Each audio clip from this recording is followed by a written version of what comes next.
Santa, in the form of the Hot Blonde, brought me this for Christmas.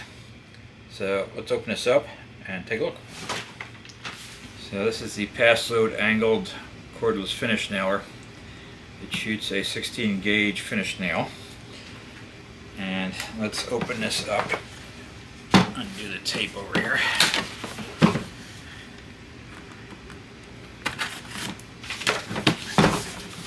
Get the cardboard off.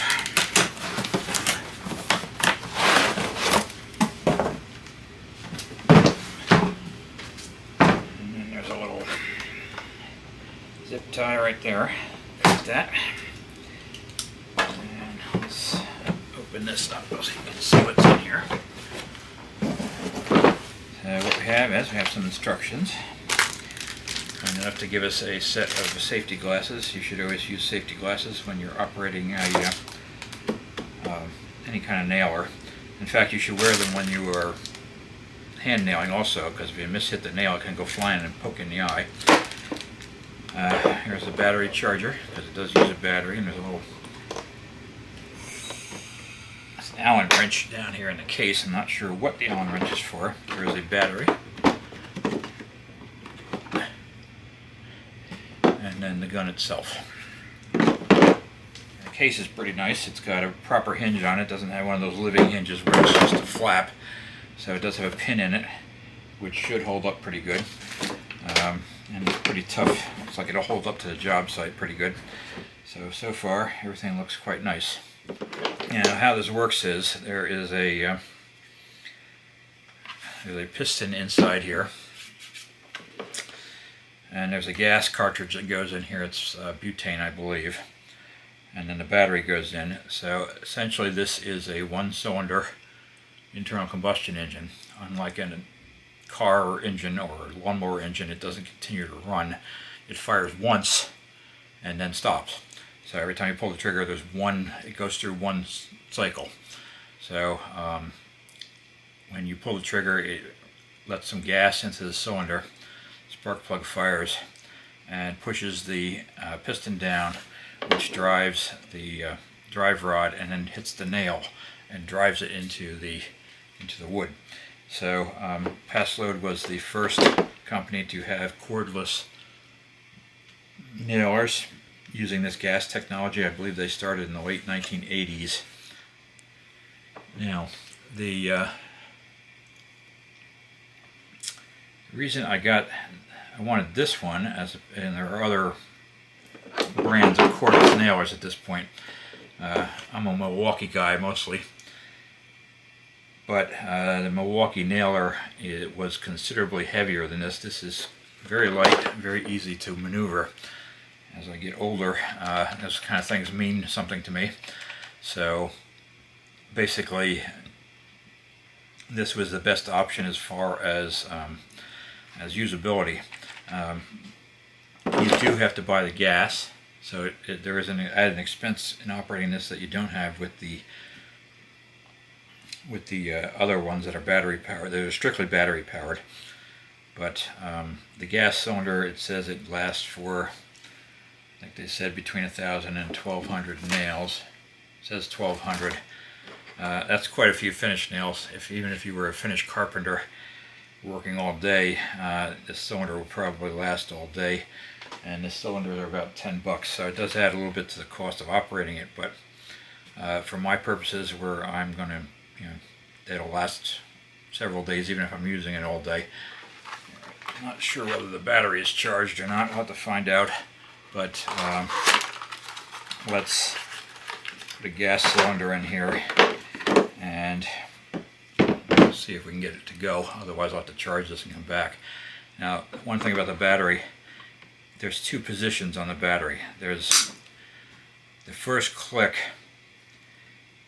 The battery is not actually connected to the machine. That's just a storage spot, and it actually says off right on the right in that little window there. So you can leave the battery there just for convenience, and then when you're ready to actually use it, you push it forward the rest of the way. We won't push it in all the way yet because we want to get the gas cylinder in there. So there's a door here which you push forward and up, and then it comes back, and there's a little connection here that connects to the actual gas cylinder. I'm going to take a quick look at the instructions, even though it's against my nature to do so, just to make sure that I'm putting this in correctly. So you don't have to do anything funky with it. You just nah, not really. So there's the gas cylinder. As I said, it's butane. You drop it in there. You make sure that the connection there is on top of where the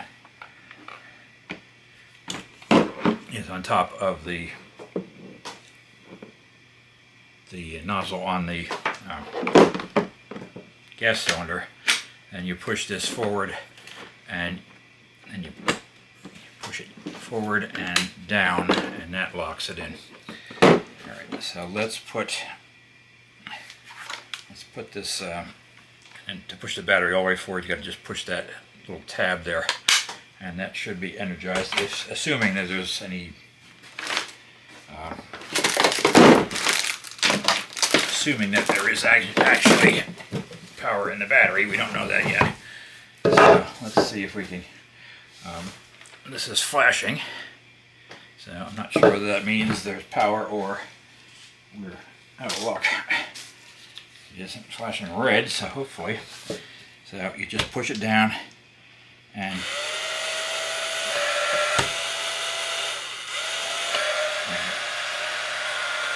something isn't quite right. Hang on one second. Is there a safety on here someplace that I'm ignoring? So to put the nails in, you just, there's a little T slot right in there that takes the nail heads. You just slide these in, push them all the way forward. You pull this.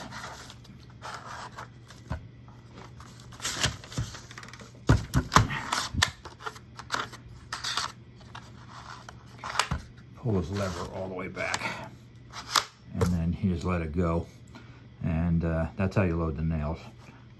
So you just push down as the fan will come on as soon as you engage the foot of the thing, and the fan runs for a few seconds after you let go of the trigger. That's normal. You don't have to wait for the fan to stop running to do the next shot. A few things to be aware of. It is a little loud because you do have that combustion in there, so that is making it is a little bit of a noise. I think ear protection would be a good idea. There is an odor of burnt butane afterwards, which you would expect. It has to exhaust it out. So if you are, I wouldn't use this in a tight space repeatedly without some ventilation. If you're using it indoors to do a lot of trim work, you might want to open a window or put a fan up if you're going to use it extensively. This smell dissipates in less than a minute, so it's not that bad, but it could accumulate, I think, if you were in a particular area, tight area. So just two things to keep in mind. And the depth of drive is adjusted as you would expect with this little thumb wheel here. So I don't think it tells you which way to go. Oh yeah, actually it does. That's good. So a lot of times they can leave you guessing. So if you turn it that way, it will go deeper, and the other way it's shallower. So let's, because this set them in there pretty good. That's better. Yeah, see. So in that 2x4, it's set. I don't know how well you can see this, but it's set. The first few I did quite deep, and then the last one I just this was the last one here. I changed this depth setting and it set it flush. Let's try this on a piece of poplar. I don't have any oak or anything like that to work off of, but it's the only hardwood I got laying around, so let's see what happens. Well, it went right through that without any problem. So based on other reviews, this is supposed to have pretty good power, so I'm not too concerned about it. So it will shoot up to 2.5 inches. Now I saw somewhere online that it claimed that you had to use the Paslode nails, unless these are collated at a weird angle that nobody else is using. I don't think that's true. I thought I saw people on YouTube using them with different makes of nails, because the Paslode nails tend to be a little more expensive, but I'm not positive about that. I'll have to look into that further and I'll report back. Also has a little rafter hook on here, which is kind of, I like the way they did this. If you put it on one side, it'll fit over 2x4, but if you go to the other side, it's shorter. So if you want to put it on your belt, tool belt, hanging off your tool belt or something, that'll work. So it has that 2-position thing, which I think is a pretty clever design. I like that. So pretty easy to use, lightweight. I think it's going to be real good. I'm going to get good use out of it. These do need some maintenance. The cylinder and things have to be cleaned occasionally, and if you go online, Paslode will show you how to do it. It's not a big deal. They have you have to disassemble this somewhat.